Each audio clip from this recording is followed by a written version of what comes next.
तो फिल्म की कहानी शुरू होती है कैट नाम की लड़की से, जो कि एक बहुत बड़े स्कूल में टीचर है। लेकिन उसकी क्लास के बच्चे कुछ यूं हैं कि वो पढ़ाई में इंटरेस्ट ही नहीं लेते और इनमें से एक बच्चा तो कॉमिक पढ़ रहा होता है। ये देखकर कैट उससे कहती है कि क्यों ना ये कॉमिक तुम सभी को सुनाओ। ये सुनने के बाद वो लड़का सभी को कॉमिक सुनाना शुरू कर देता है और सारे बच्चे भी बड़े ध्यान से कॉमिक को सुनने लगते हैं। और हद तो तब हो जाती है जब कैट को भी ये कॉमिक सुनने का मन होने लगता है। लेकिन थोड़ी देर के बाद यहाँ पर उनके स्कूल का प्रिंसिपल आ जाता है और यहाँ पर जो हो रहा है वो सब कुछ देख लेता है। जिसके बाद वो उसे अपने केबिन में बुलाता है, जहाँ पर कि वो कैट को इस जॉब को छोड़ने के लिए कहता है। हालांकि वो इनडायरेक्टली कह रहा था, लेकिन उसका कहने का मतलब तो यही था कि वो जॉब छोड़ दे। तो अब कैट को इस स्कूल से निकाल दिया जाता है। अगले सीन में हमें मैग नाम की एक लड़की को दिखाया जाता है, जो कि कुछ ब्यूटी प्रोडक्ट्स को बेचने के लिए एक बहुत बड़ी कंपनी में जाती है। वहाँ पर वो इस प्रोडक्ट के बारे में अच्छी अच्छी बातें बताती है, लेकिन वहाँ की जो ओनर होती है उन्हें ये प्रोडक्ट बिल्कुल भी पसंद नहीं आते हैं।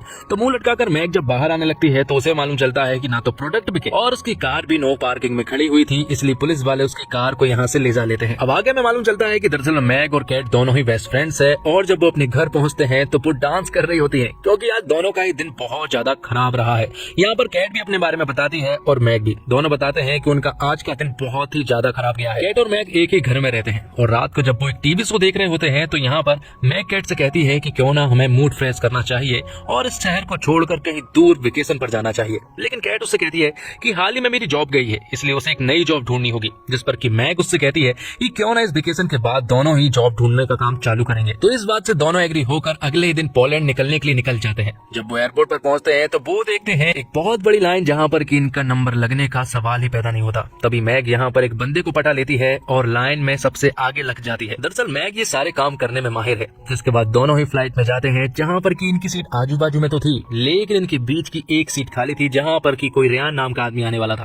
थोड़ी देर के बाद यहाँ पर रेयान आ जाता है, जो की काफी हैंडसम था। तो उसे देखकर कैट और मैग उससे दोस्ती बढ़ाने की कोशिश करने लगती है और यहाँ पर रेयान इन दोनों को बताता है कि वो पोलैंड एक शादी में जा रहा है। दोनों ही यहाँ पर उसके ऊपर लाइन मारना शुरू कर रही थी। तभी यहाँ पर फ्लाइट अटेंडेंट आता है और वो उन्हें बताता है कि ये फ्लाइट पोलैंड नहीं जा सकती, क्योंकि वहाँ पर बहुत ज्यादा मौसम खराब है, इसलिए इस फ्लाइट को पोर्ट लुइस में लैंड करनी होगी। जिसके बाद फाइनली ये लोग पोर्ट लुइस पहुंच जाते हैं, जहाँ पर एक होटल को बुक करने के दौरान इन्हें मालूम चलता है कि मैग का बैग चोरी हो गया है। तब ये लोग एक होटल का रूम बुक करते हैं और जब वो लोग उस रूम में जा ही रहे थे कि तभी इनकी नजर पड़ती है रेयान पर, जो कि इसी होटल में रुका हुआ था। और उसे देखकर मैग और कैट खुश हो जाती है। यहाँ पर दोनों रेयान से बातें करती हैं और साथ ही रेयान उन दोनों को आज रात की पार्टी के लिए भी इनवाइट कर लेता है। यहाँ पर दोनों खुश हो जाते हैं, क्योंकि उन्हें आज रात की पार्टी के लिए जाना था। लेकिन यहाँ पर हमें मालूम चलता है कि मैग का बैग चोरी हो चुका है, इसलिए उसके पास कपड़े नहीं है। वो कैट से मदद मांगती है और उससे कपड़े भी, लेकिन कैट उसे कहती है कि उसके पास कपड़े नहीं है।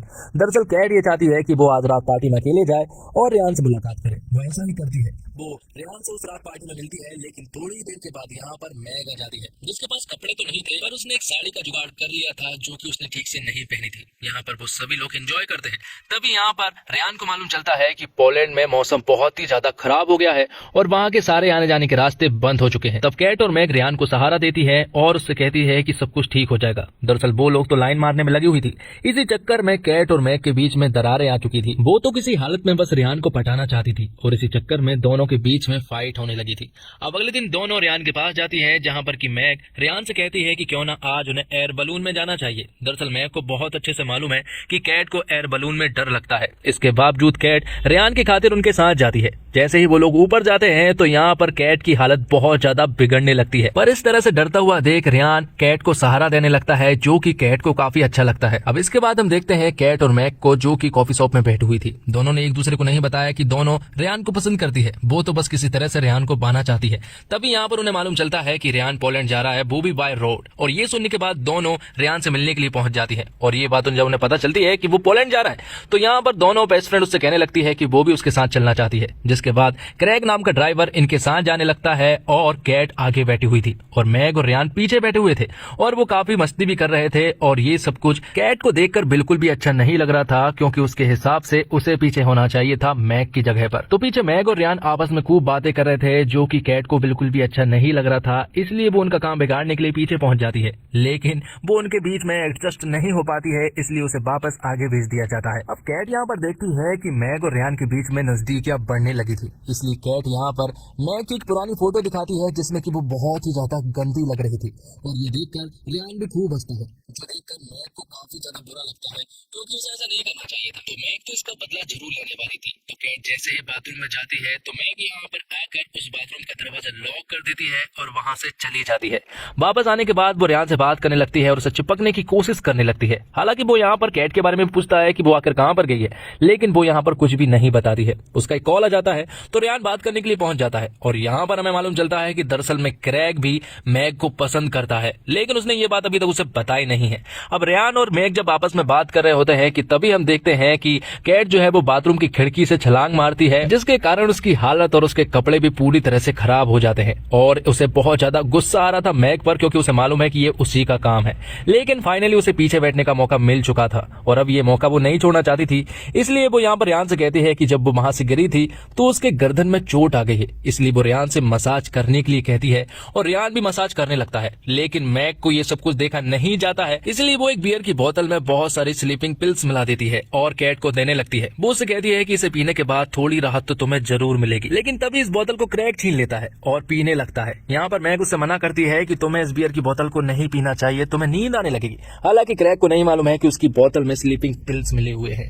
अब रात को जब सभी लोग सो जाते हैं तो यहाँ पर रात को क्रैग भी सो जाता है और अचानक से एक सामने वाले पोस्टर में वो टक्कर मारता है, तब जाके क्रैग की नींद खुलती है। अब वो लोग एक होटल में पहुंच जाते हैं जहाँ पर कि वो रूम बुक करने वाले थे, लेकिन मैग और कैट के बीच में तो अब कट हो चुकी है, इसलिए वो दोनों अलग अलग कमरा चूज करती है और रियान के कारण वो दोनों एक दूसरे से काफी ऑकवर्ड बिहेव भी कर रहे थे। अब आगे हम देखते हैं कि क्रैग और मैग साथ में बैठे हुए थे। यहाँ पर क्रैग मैग को बताना चाहता था कि वो उसे पसंद करता है, लेकिन वो नहीं बता पाया। आगे हम देखते हैं रात को जब रियान और कैट एक जगह पर मिलते हैं तो यहाँ पर रियान कैट से कहता है कि वो उसे ही ढूंढ रहा था और वो उसे कमरे में ले जाता है जहाँ पर कि वो दोनों रोमांस करते हैं। अब अगली सुबह कैट और मैग मिलती है, जहाँ पर कि मैग कैट को बताती है कि कल रात रियान उसके साथ था और रात भर उन्होंने रोमांस किया, जबकि कैट को तो बहुत अच्छे से मालूम है कि रियान उसके साथ था। तो यहाँ पर उन्हें मालूम चलता है कि दरअसल में रियान ने दोनों के साथ ही रोमांस किया है। और यहाँ पर थोड़ी देर के बाद क्रैग आता है और वो इन दोनों को बताता है कि रियान ने उसकी कार को चोरी कर भाग गया है। दरअसल बात यह है कि जो शादी में रियान जा रहा है वो किसी और की नहीं बल्कि उसी की खुद की शादी में जा रहा होता है। तो बिना टाइम गवाए ये लोग भी उसकी शादी में पहुंच जाते हैं, जहां पर कि इन्हें